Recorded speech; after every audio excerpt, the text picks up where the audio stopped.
जो हम थेरी के बारे में सुनने वाले हैं वो है सोना थेरी। तो सोना नाम की जो थेरी है उनकी जीवनी हम देखने वाले हैं। और मुझे लगता है कि हमारे साथ ऐसी कई बहनें जो जुड़ी हुई हैं, उनके जीवन में जरूर इसका काफी बड़ा संबंध होगा।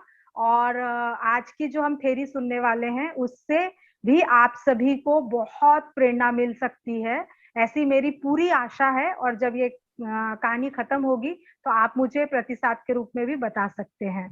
तो जो सोना थेरी है उनका जन्म और उसके जीवनी के बारे में मैं बताने वाली हूँ। तो मैं आकाश से निवेदन करती हूँ कि वो फिर से एनिमेशन शुरू करें।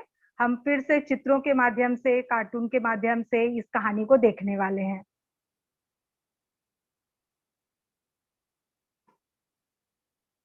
तो सोना थेरी। श्रावस्ती के शहर में एक कुलीन परिवार में सोना का जन्म होता है और कुलीन घर से ही या कुलीन घर में ही उसका विवाह भी हो जाता है। विवाह के कुछ समय के बाद उसके बच्चों का जन्म होता है और लगभग वह 10 संतानों को जन्म देती है। और इसीलिए सोना को बहुपत्तिका मतलब बहुत पुत्रों वाली के नाम से भी जाना जाने लगा। जैसा हम देख सकते हैं यहाँ पर उनके बहुत सारे बच्चे हैं जो जिनका वह पालन पोषण करती हैं, उनकी पूरी तरह से वो देखभाल करती है।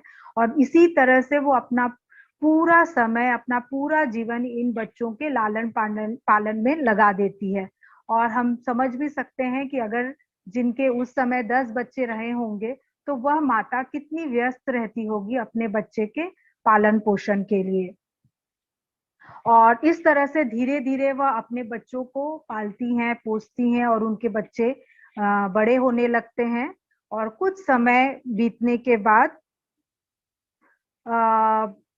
ये जो बच्चे हैं ये बड़े होते हैं, अपने अपने व्यवसाय में लग जाते हैं।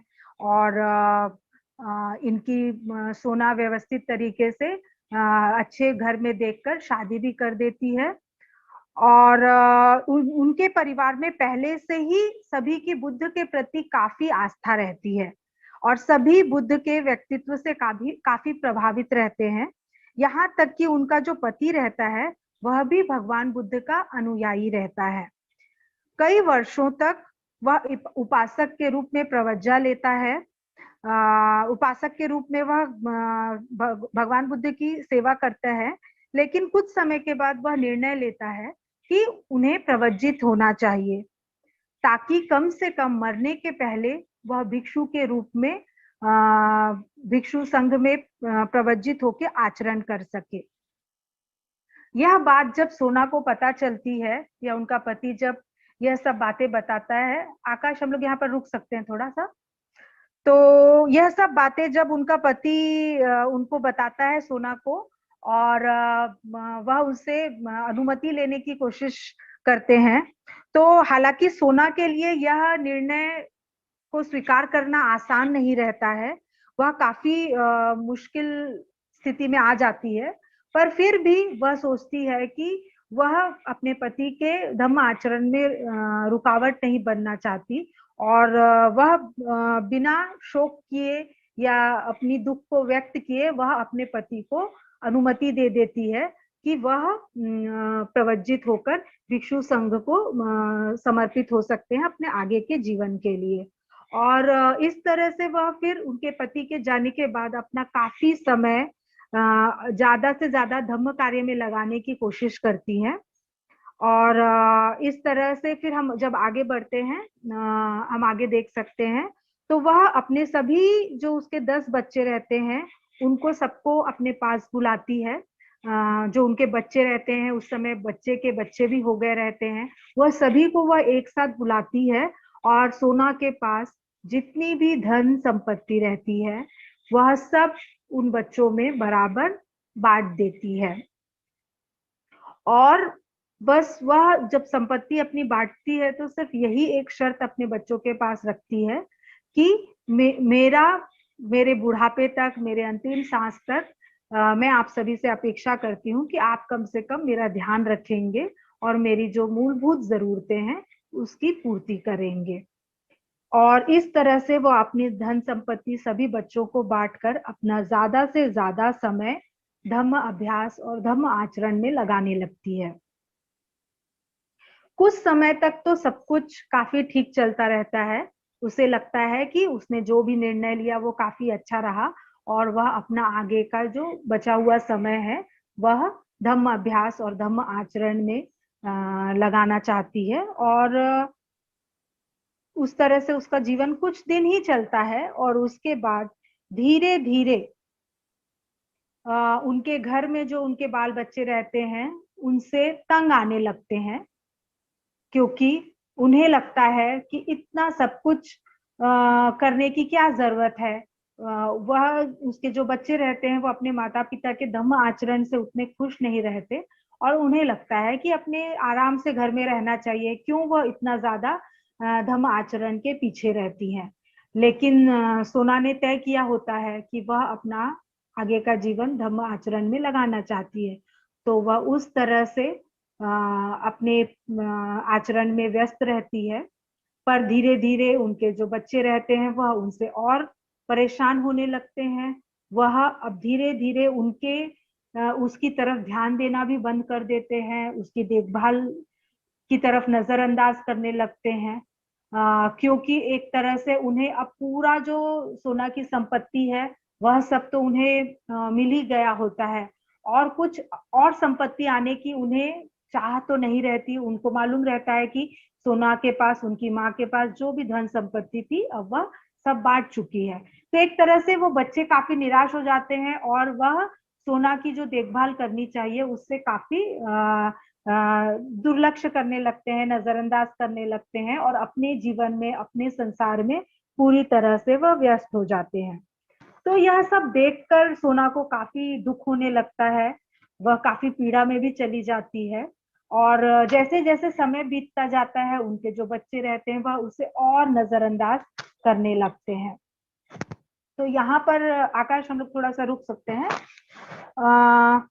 और वह जो उनके बच्चे रहते हैं वह सब भूल जाते हैं कि सोना ने उनके लिए क्या कुछ नहीं किया। उसने अपना पूरा जीवन उनके लिए दिया, उनका पालन पोषण किया, और यह सब करने के बावजूद भी जो उनके बच्चे रहते हैं वह यह सब भूल जाते हैं। और सोना जो रहती है वह इसके बारे में चिंतन करने लगती है कि ऐसा क्या हुआ जिससे कि मेरे जो बच्चे हैं वह मेरी तरफ इतना देखभाल नहीं कर रहे हैं। और वह जितना इसके बारे में सोचने लगती है उतना ज्यादा वह तकलीफ उसे होती है, उसे काफी पीड़ा पहुंचती है। और काफी चिंतन करने के बाद उसे समझ में आता है कि उसने तो अपना जो पूरा जीवन है वह सिर्फ बच्चों के देखभाल में ही लगाया, उनके पालन पोषण में ही लगाया। उसने अपना पूरा जीवन अपने लिए कुछ और ना सोचते हुए जितना अच्छा से अच्छा हो सकता है उतना अपने बच्चों को के लिए किया, और यहाँ तक कि बाद में उसने अपनी धन संपत्ति भी अपने बच्चों में पूरी तरह से बांट दी। और सिर्फ उसे यही आशा थी कि मेरे मरते दम तक या फिर मेरे बुढ़ापे में वो मेरा सहारा बने।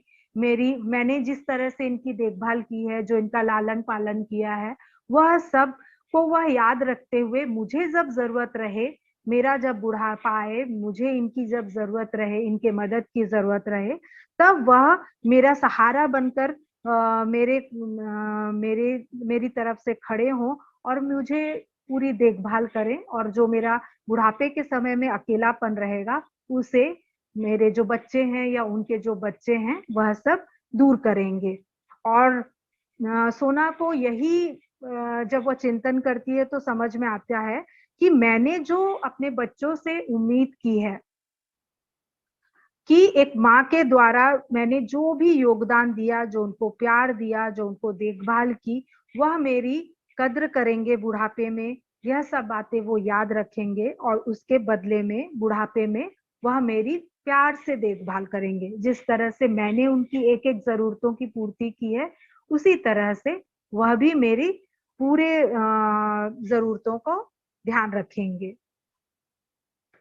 और सोना जब चिंतन करती है आगे, तो उसे एहसास होता है कि वह अपने बच्चों से जो भी उम्मीद लगाई वह पूरी नहीं हुई, और इसी कारण उसे दुख और निराशा हो रही है। तो उसके जो बच्चे हैं वह उसके दुख का कारण नहीं है, बल्कि उसने जो अपनी बच्चों से अपेक्षा रखी, उसने जो उससे उम्मीद की, उसके कारण उसे वह दुख हो रहा है। और जब उसे अपने चिंतन से दुख का कारण का पता चलता है, तब उसे लगता है कि मुझे अब प्रवज्जित हो जाना चाहिए, मुझे भिक्षुणी संघ में मुझे प्रवेश कर लेना चाहिए। और एक सच्चा प्यार क्या हो सकता है, एक मैत्री भरा प्यार क्या हो सकता है, उसको मुझे विकसित करना है। हालांकि मैंने अपना पूरा जीवन अपने घर परिवार तक ही सीमित रखा, और उसी को मैं जीवन भर सही प्यार या मैत्री समझती थी, और अपने जीवन का उद्देश्य मैंने उसे बनाया था। किंतु अब मुझे मेरे अनुभव से पता चल रहा है कि यह सब जो मैंने किया वह एक संकुचित सोच से किया था, सिर्फ इस आशा से किया था कि मेरे बुढ़ापे में मेरे बच्चे मेरी देखभाल करेंगे। लेकिन अब मेरे अनुभव से मुझे समझ में आ रहा है कि शायद यह सच्चा प्यार नहीं था, या जो मैत्री का मार्ग है जिसमें सभी के प्रति समान मैत्री हो, शायद वह नहीं था। तो क्यों ना मैं वह सच्चा प्यार, सच्ची मैत्री जो एक इंसान का दूसरे इंसान के प्रति होता है, उसकी खोज करूं, और क्यों ना मैं भिक्षुणी संघ में प्रवेश ले लूं, और ज्यादा से ज्यादा सत्य के नजदीक जाऊं। और वह इस तरह से जो सोना रहती हैं वह प्रवज्जित हो जाती हैं, और भिक्षुणी संघ को सम्मिलित हो जाती हैं। बहरहाल जो सोना रहती है वो अपने सांसारिक जीवन से उब चुकी होती है, और इसीलिए वह उसे ऐसा लगता है कि जो भिक्षुणी जीवन है वह सुखपूर्वक होगा, और मेरा आगे का जीवन सुखपूर्वक जाएगा। लेकिन प्रवज्जित होकर भिक्षुणी संघ में जब वह प्रवेश लेती है, तो उसे कई दिक्कतों का सामना करना पड़ता है, क्योंकि वह अपने साथ साथ, भले ही वह भिक्षुणी संघ को प्रवेश कर जाती है, पर वह अपने साथ साथ अपने जो पुराने संस्कार रहते हैं इतने सालों के, वह भी वह लेकर आती है। वह सभी काम को अपने तरीके से करना चाहती थी, और जब भी उसे लगे कि अब मैं थक चुकी हूं, तब वह आराम करना चाहती थी। जबकि भिक्षुणी संघ में अपने नियम कायदे होते थे, और वह जैसा चाहती थी उस तरह से वहां पर हो नहीं पा रहा था। और उसे ऐसा लगता था कि उसे जो काम अच्छा लगता है, जो काम करने में उसे मजा आता है, सिर्फ वह वही काम करना चाहती है। पर भिक्षुणी संघ में जो नियम थे, जो विनय थे, उसमें हर भिक्षुणी के काम जो रहता है उसे तय किया गया था, और जो भी काम निर्धारित होता था उसे वह करना ही पड़ता था। तो प्रवज्जित हो जाने का मतलब पूरी तरह से स्वतंत्र हो जाना ऐसा नहीं था, जो भिक्षुणी सोच रही थी। सोना भिक्षुणी सोच रही थी, और ऐसे बहुत सारे नियमों का उसे पालन करना पड़ा जिसे उसकी इच्छा नहीं थी। लेकिन एक भिक्षुणी जब भिक्षुणी संघ में प्रवेश करती है, तो उसे प्रशिक्षित होने के लिए, अपने गुणों को विकसित करने के लिए, अपने अकुशल विचारों को का नष्ट करने के लिए उसे काफी प्रशिक्षित तौर से जाना पड़ता है। और यह सब होते हुए सोना को काफी दिक्कतों का सामना करना पड़ रहा था। और हम जैसे देख सकते हैं इस चित्र में कि वह न चाहते हुए भी उसे कई कार्य करने पड़ रहे थे। और हम आगे देख सकते हैं कि हालांकि सोना की काफी उम्र हो चुकी थी, पर उसके संघ भिक्षुणी संघ में प्रवेश करने से पहले कई ऐसे भिक्षुणियां थी जो भले ही उम्र में उनसे छोटी थी, लेकिन धम्म के मार्ग में वह ज्यादा वरिष्ठ थी, और इसीलिए वय में बड़ी होने के बावजूद भी उन्हें वरिष्ठ भिक्षुणियों की बातें माननी होती थी, उन्हें सुननी होती थी। और कई बार इस बातों से भी सोना को काफी परेशानी होती थी, और कई बार कई वरिष्ठ भिक्षुणियां सोना की आलोचना भी करती थी, उनकी जो कार्य की पद्धति थी उस तरह से सोना को काफी समय लग रहा था उस भिक्षुणी संघ में एडजस्ट होने के लिए और सुचारू रूप से अपने काम को चलाए रखने के लिए। खास तौर पे जैसा हम देख सकते हैं कि सोना वयोवृद्ध होने के कारण उन्हें छोटी अपने से कम उम्र की भिक्षुणियों से कई बातें जब वह सुनती थी तो उन्हें काफी दिक्कत हो रही थी। हालांकि हम देख सकते हैं यहाँ पर जैसे कि जो सोना रहती हैं वह अपने उम्र के वयोवृद्ध अवस्था में आ चुकी हो चुकी हैं और इस कारण उनके जो संस्कार रहते हैं बचपन से कई वर्षों के वो इतने पक्के हो गए रहते हैं कि उसे सोना को उस पर अपने संस्कारों पर काम करने में काफी समय लग रहा होता है और उसे काफी मुश्किलें आती हैं। वह इन सभी चीजों को तोड़ना चाहती थी लेकिन इतने पक्के संस्कार होने के कारण उसे काफी मुश्किल आ रही थी। किंतु सोना जब चिंतन कर रही थी तो उसे समझ में आया कि अब उसके पास कोई चारा नहीं है, वह यहाँ से बाहर नहीं जा सकती और अब जो भी हो उसे भिक्षुणी संघ में रहकर ही अपना विकास करना होगा, क्योंकि बाहर के सभी दरवाजे एक तरह से बंद हो गए हैं या वह अब फिर से सांसारिक जीवन में नहीं जा सकती है। और फिर कोई चारा न होते हुए वह अपने इस जीवन को स्वीकार करती है और अपने मन में ही तय करती है कि अब कुछ भी हो मैं मेरे अपने पुराने संस्कारों को तोड़ने की पूरी कोशिश करूंगी, मैं काफी मेहनत करूंगी और जब तक मैं पूरी तरह से स्वतंत्र ना हो जाऊं, मेरे जो क्लेश है, मेरे जो लोभ मोह द्वेष हैं, जब तक वो नष्ट ना हो जाए मैं हार नहीं मानूंगी और जितना हो सके मैं प्रयत्न करूंगी और दुखी होने के बजाय मैं अपनी पूरी शक्ति अब लगाऊंगी।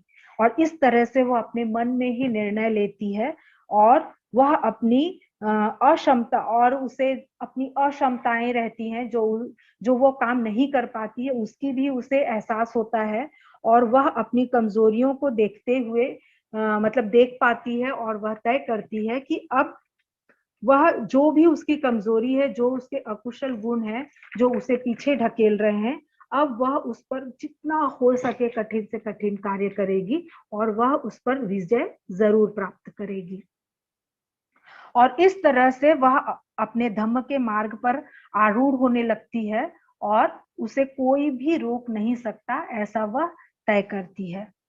और जैसा हम यहाँ पर देख सकते हैं कि सभी भिक्षुणियां जब सो जाती थी या रात को आराम करती थी तो सोना रात को भी संक्रमण करते हुए दिखती थी या फिर वह अपने जो क्लेश रहते हैं उसके बारे में वो काफी गंभीरता से चिंतन करते हुए दिखती थी। तो उन्हें जब जब समय मिलता था वह धम्म का आचरण करने के लिए तैयार रहती थी और संक्रमण करते हुए बैठे हुए ध्यान के माध्यम से वो अपने एक एक क्लेशों को एक एक कमजोरियों को देखने की कोशिश कर रही थी और वह उसको समझकर एक एक करके दूर करने की भी कोशिश कर रही थी। और धीरे धीरे वह तय करने लगी कि अब वह अपनी प्रज्ञा से अपने वीर्य को और ज्यादा विकसित करेगी, अपने धैर्य का पालन करेंगी और जब तक उसे पूरी तरह से प्रज्ञा प्राप्त नहीं हो जाती वह हार नहीं मानने वाली है।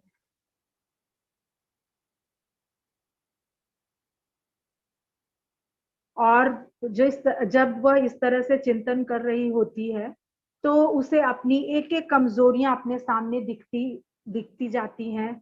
वह अपने पुराने संस्कारों को देखने लगती है और पूरी तरह से हिम्मत करते हुए अपने एक एक संस्कारों को छोड़ने लगती है या फिर उस पर काम करने लगती है।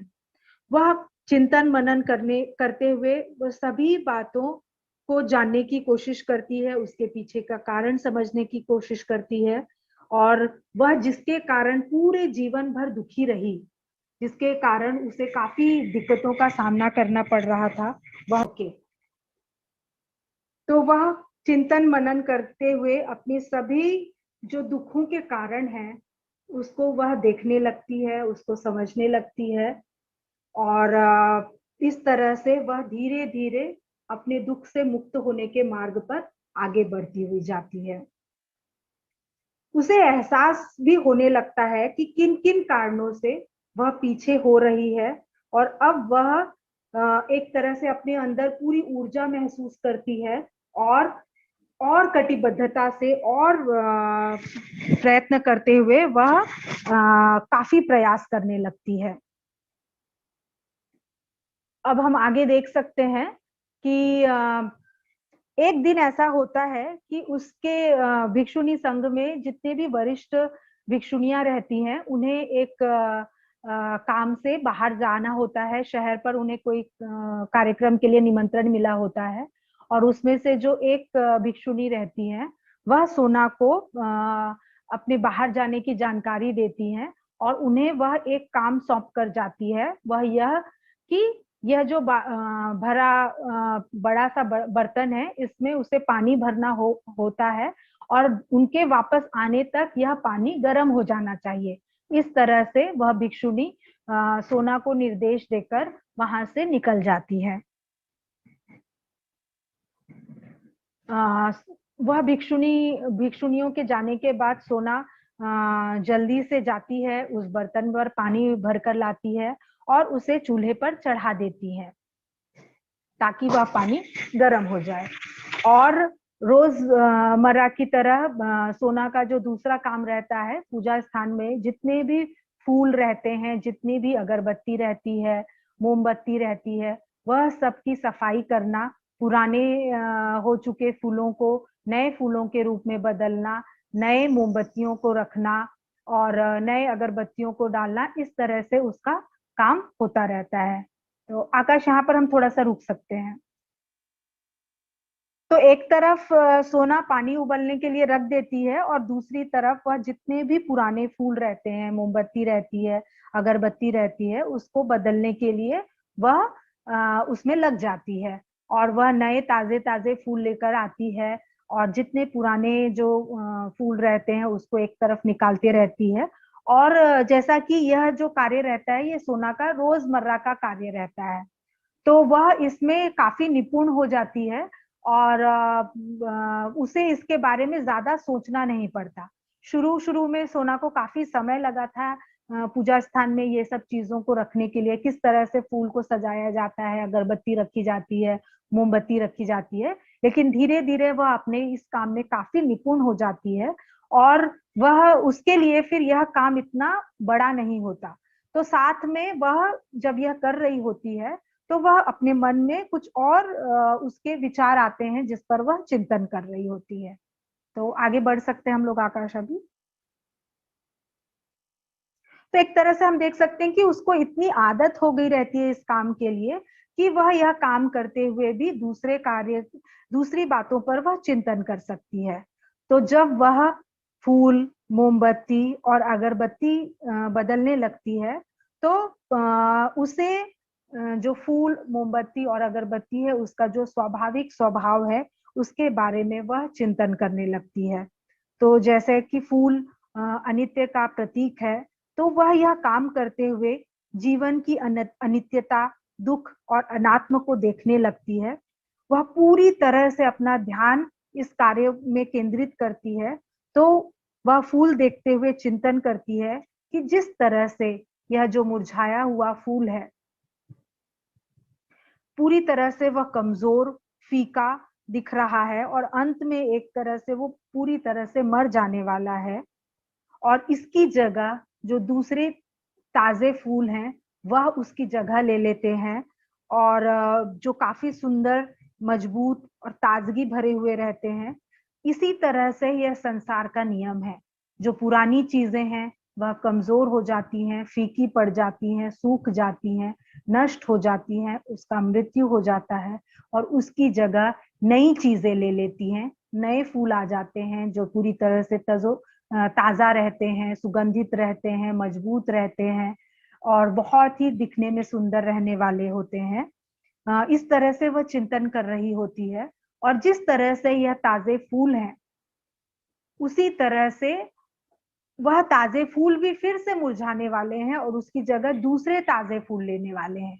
जैसे यह मोमबत्ती है, वह आज जिस तरह से पिघल कर नष्ट हो रहा है, उसकी जगह दूसरी मोमबत्ती लगाई जाती है।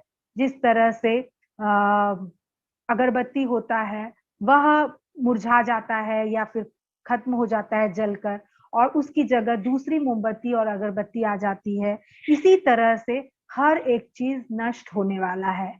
इस संसार में जितनी भी चीजें आई हैं, वह आज भले ही हमें तरोताजा, बहुत सुंदर, आकर्षित दिख रहा है, पर उसका भी एक तरह से अंत होने वाला है और उसकी जगह दूसरी चीज आने वाली है।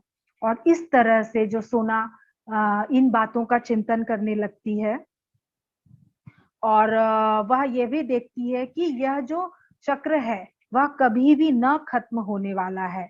मतलब एक चीजें आती हैं, वह नष्ट होती हैं, उसकी जगह दूसरी चीजें आ जाती हैं, वह नष्ट होती हैं, और इस तरह से वह यह प्रक्रिया चलने लगती है। फिर क्यों नहीं सोना इस बात को स्वीकार कर पा रही है या देख पा रही है, और उसे इस बात का क्यों दुख हो रहा है, इस पर वह काफी चिंतन करने लगती है। और फिर वह स्वयं से प्रश्न करती है कि फिर मेरा क्या? क्या मैं इन फूल और मोमबत्ती से अलग हूं? क्या मेरा जीवन इस फूल और मोमबत्ती से कुछ अलग है? वह पुराना फूल, मोमबत्ती और अगरबत्ती जैसा है, उसी तरह से मेरा शरीर भी अब पुराना हो चुका है। क्या जो समय वापस जा चुका है वह वापस आने वाला है? क्या मैं फिर से युवा, स्वस्थ और मजबूत होने वाली हूं? तो इस तरह से वह सवालों का चिंतन करती है और फिर उसके अंदर से आवाज आती है, नहीं, उसकी उम्र अब कभी वापस नहीं आ सकती, इसीलिए उसकी मृत्यु भी निश्चित है। और इस तरह से सोना चिंतन करती है, हर वस्तु बदलने वाली है, कमजोर होने वाली है और वह मृत्यु को प्राप्त होने वाली है। क्या उसे अपनी अज्ञानता में अभी भी उलझे रहना है और अपने शरीर से आसक्ति बनाए रखनी है? और इस तरह से वह बार बार अपने मन में चिंतन कर रही होती है। और जब यह चिंतन कर रही होती है तो फिर उसे एक सोच आती है और उस सोच से वह पूरी तरह से मुक्त हो जाती है। तो एक तरह से यह एक सवाल उसे सभी प्रकार की आसक्ति से मुक्त कर देता है और वह अरहंत पद को प्राप्त हो जाती है। सोना को विमुक्ति का एहसास होता है और ऐसा लगता है जैसे वह इस दुनिया की ही नहीं है। वह वहीं खड़ी रहती है और अपनी नई जागृति और प्रज्ञा को महसूस करती रहती है। अपने बार बार के जन्म लेने से अब वह मुक्त हो चुकी है। जब वह यह सब चिंतन कर रही होती है, वहां पर जो पानी उबल रहा होता है, चूल्हा रहता है, वह भी अपने आप बुझ जाता है। और उसी समय भिक्षुनी जो बाहर गई हुई होती हैं, वह वापस आती हैं और जिस भिक्षुनी ने उन्हें पानी गर्म करने को कहा था, जब वह भिक्षुनी को वह चूल्हा बुझा हुआ दिखता है, तो ऐसा लगता है भिक्षुनी को कि सोना आज फिर अपना काम नहीं करी। तो यहाँ पर हम थोड़ा रुक सकते हैं। और क्योंकि सोना अपनी जगह पर खड़ी रहती है और मुस्कुराते रहती है, तो वो जो भिक्षुनी रहती है उसे ऐसा लगता है कि पहले की तरह आज भी सोना को जो काम या कार्य सौंपा गया है वह उसने पूरा नहीं किया और अपने आलस के कारण वह एक ही जगह पर खड़े होकर अपना काम एक ही काम कर रही है। तो वह जो वरिष्ठ भिक्षुनी रहती है, युवा भिक्षुनी रहती है, वह सोना पर नाराज होती है और उसे यह कहती है कि तुम इतना भी साधारण सा काम नहीं कर सकती। सोना, जो अब हर तरह की आसक्ति से मुक्त हो चुकी है, अपनी अद्भुत शक्तियों से वह वाकिफ हो चुकी होती है, और अगर वह अपना ध्यान एक जगह केंद्रित करे तो वह आग जला भी सकती है और आग बुझा भी सकती है, ऐसा उल्लेख यहाँ पर मिलता है। और वह जो युवा भिक्षुणी रहती है, उसे यह सब विश्वास नहीं होता, क्योंकि वह यह सब चीजें अपनी आंखों से नहीं देखी रहती है। हम अभी आगे बढ़ सकते हैं आकाश। तो वह सब भिक्षुणियां, जब उन्हें यह विश्वास नहीं होता, तो वह सब भिक्षुणियां सोना को देखते रह जाती हैं, और वह फिर भिक्षुणियां भगवान बुद्ध के पास जाती हैं उन्हें लेकर, जहां भगवान बुद्ध, जैसे हम यहाँ पर देख सकते हैं कि क्योंकि यहाँ पर भिक्षुणी अपने आंखों से यह सब चीजें नहीं देखी होती है, तो उसे यह सब बातों का विश्वास नहीं होता कि सोना ने अपना काम व्यवस्थित रूप से किया है। और वह सब भगवान बुद्ध के पास जाते हैं, और वहां पर भगवान बुद्ध स्वयं बताते हैं कि सोना अब अरहंत पद को प्राप्त कर चुकी है। तो एक तरह से जो सभी भिक्षुणियां सोना को एक आलसी और बूढ़ी औरत समझते हैं, और उन्हें ऐसा लगता है कि उनके बुढ़ापे के कारण वह अपना आध्यात्मिक विकास नहीं कर सकती, और अपने आलस के पर वह काम नहीं कर सकती, और इसके कारण उन्हें सोना की प्रगति पर विश्वास नहीं होता। लेकिन जब भगवान बुद्ध स्वयं सोना के अरहंत होने की बात कहते हैं, तो वह सभी भिक्षुणियों को काफी दुख होता है। जो सब उसकी आलोचना कर रहे होते हैं, वह सोना से पाप देशना करते हैं और उनके उदाहरण से सीख प्राप्त करते हैं। और इस तरह से हम देख सकते हैं कि भगवान बुद्ध भी सोना की तारीफ करते हैं, उसकी प्रशंसा करते हैं, और कहते हैं कि जो भी मेरे मार्ग पर पूरी कटिबद्धता से और बार बार कड़ी मेहनत से चलेगा, उसे निर्वाण प्राप्त होगा ही। और इस तरह से भगवान बुद्ध सोना का प्रोत्साहन करते हैं। और हम देख सकते हैं कि इस कहानी से हम बहुत सारी चीजें सीख सकते हैं। और मुझे ऐसा लगता है कि इसमें बहुत सारी बातें सीखने लायक है। जैसे कि सोना का जीवन रहता है कि वह भी बाल बच्चों का पालन पोषण करती हैं, अपना पूरा जीवन यथासंभव जितना हो सके वह उनके पालन पोषण में प्रयास करती हैं। और अंत में जब उन्हें सत्य का एहसास होता है, तो वह अपने बच्चों को दोष देने के बजाय अपने कमजोरियों का या अपनी अक्षमताओं की जिम्मेदारी वह स्वयं लेती है, और भगवान बुद्ध के बताए हुए मार्ग पर वह चलने के लिए आरूढ़ होती है। और एक दिन, जैसा हम इस कहानी में देख सकते हैं, कि वो अपनी जितनी भी अक्षमता रहती है, अपना बुढ़ापा रहता है, अपनी आलस रहती है, अपनी कमजोरियां रहती है, उन सब पर वह विजय प्राप्त करती है और अरहंत पद को प्राप्त होती है। तो अभी मैं इन्हीं शब्दों के साथ रुकूंगी। सभी को नमो बुद्धाय, जय भीम।